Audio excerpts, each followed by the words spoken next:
ఈనాడు ఈ మూసీ నదీ పరివాహక ప్రాంతంలో మూసీ నదిని ప్రక్షాళన చేయడం ద్వారా మూసీ నదీ పరివాహక ప్రాంతంలో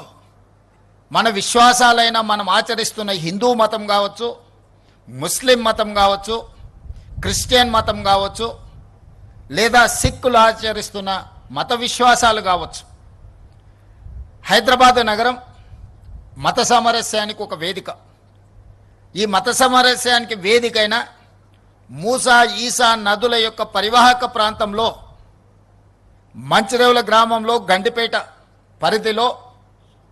ఈనాడు మచిలేశ్వర స్వామి, ఓంకారేశ్వర స్వామి ఈ రాష్ట్రంలో, ఈ దేశంలో అత్యధికంగా విశ్వసించే శివుడి భక్తులకు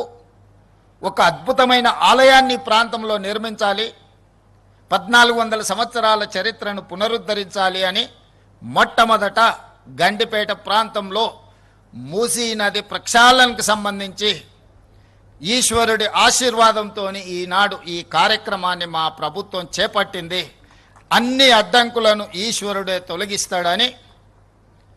ఎవరైనా దీని మీద దుష్ప్రచారం చేసినా, దీనికి పెడార్థాలు అంటగట్టిన